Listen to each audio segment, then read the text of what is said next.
শীতের রাতে যদি এরকম একটা দেশি মুরগির চিকেন কষা হয় তো আর কি লাগে বন্ধুরা বলো। নমস্কার বন্ধুরা, আমি রোমা। আমার চ্যানেলে নতুন একটা পর্বে আপনাদের সবাইকে স্বাগত জানাই। তো বন্ধুরা, পুরো ভিডিওটা দেখার জন্য অনুরোধ রইল। দেশের বাইরে যে যেখান থেকে ভিডিওটি দেখছেন তাদেরকে অসংখ্য ধন্যবাদ জানাই, আর আমার প্রিয় পুরানো বন্ধুদেরকেও অনেক অনেক ধন্যবাদ জানাই। তো দেখে নেওয়া যাক চিকেন কষা রেসিপিটা। তো রেসিপিটা বানানোর জন্য এখানে আমি 1 কেজির মতো চিকেন নিয়েছি। চিকেনটা আমি ভালো করে জল দিয়ে ধুয়ে নিয়েছি। তো দেখো বন্ধুরা, খুব সুন্দর করে আমি ভালো করে ধুয়ে নিয়েছি। তো দেখো বন্ধুরা, এখানে আমি নিয়েছি একটা বড় সাইজের আলু নিয়েছি, আমি 4টি টুকরো করে নিয়েছি। আর এখানে নিয়েছি আমি 2টো পেঁয়াজ কুচি করে নিয়েছি। আর এখানে পরিমাণ মতো রসুন নিয়েছি। আর এখানে ছোট আকারের 5-6টে পেঁয়াজ নিয়েছি। আর এখানে নিয়েছি আমি টমেটো, আদা আর গোলমরিচ পেস্ট নিয়েছি। তো দেখো বন্ধুরা, এখানে আমি একটা বড় সাইজের বাউল নিয়ে নিয়েছি। আমি বাউলটার মধ্যে চিকেনটা নিয়ে নেব। সবগুলা চিকেন আমি নিয়ে নিয়েছি। এখন আমি আলুটা এড করে দেব। আর এখানে দিয়ে দেব গোটা পেঁয়াজ, এখানে রসুনগুলোও দিয়ে দেব।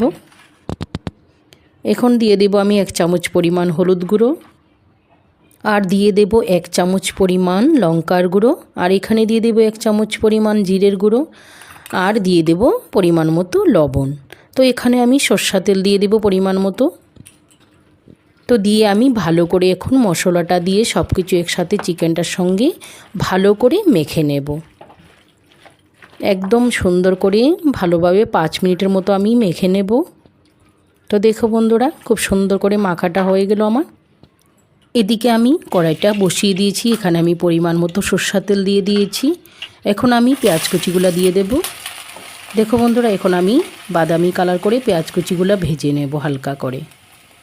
দেখো বন্ধুরা, হয়ে গেছে। এখন আমি চিকেনটা এড করে দেব।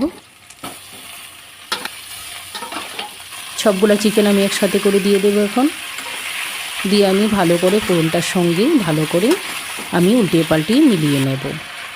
হালকা করে ভেজে নেব চিকেনটা।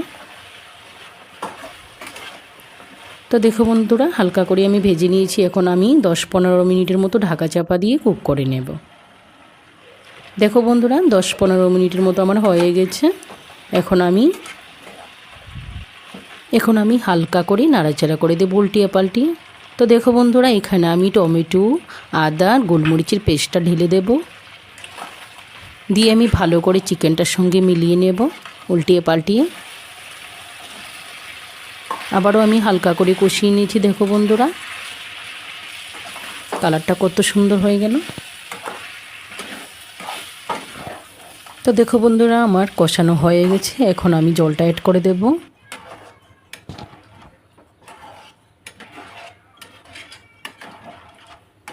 এখানে আমার জলটা দেওয়া হয়ে গেছে। এখন আমি আরও 5-10 মিনিটের মতো কুক করে নেব। চিকেনটা একদম সফট হয়ে যাবে। দেখো বন্ধুরা, এখন আমার 5-10 মিনিট হয়ে গেছে। আমি ঢাকনাটা উঠিয়ে নিয়েছি। দেখো কত সুন্দর করে চিকেনটা একদম ভালো করে হয়ে গেছে। এখানে আমি দিয়ে দিলাম ছোটো চামচ 1 চামচ পরিমাণ চিনি। আর এখানে আমি গরম মশলাটা এড করে দিয়েছি। এখন আমি ভালো করে চিকেনটার সঙ্গে মিলিয়ে নেব। তো দেখো বন্ধুরা, কত সুন্দর করে ঝটপটে হয়ে গেল। আমি সবশেষে দিয়ে দিলাম এখানে ধনেপাতা কুচি। দিয়ে আমি হালকা করে উপর থেকে নাড়াচাড়া করে দেব। তো দেখো বন্ধুরা, কত অল্প সময় ঝটপটে হয়ে গেল আমার চিকেন কষা রেসিপি। কত সুন্দর করে হয়ে গেল। তো বন্ধুরা, এখন আমি গ্যাসের ফ্লেমটা বন্ধ করে দেব। তো দেখো কত সুন্দর করে হয়ে গেল। কালারটা কত সুন্দর হয়েছে।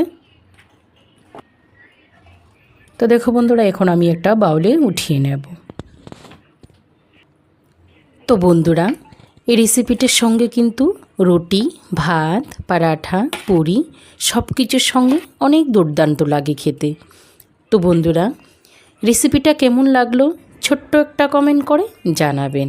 আর যদি ভালো লাগে লাইক, শেয়ার, সাবস্ক্রাইব করে আমার পাশে থাকবেন। পাশে থাকা অল অপশনটি ক্লিক করে দেবেন, যাতে করে সবার প্রথমেই আপনার কাছে নিত্য নতুন নোটিফিকেশন চলে আসে।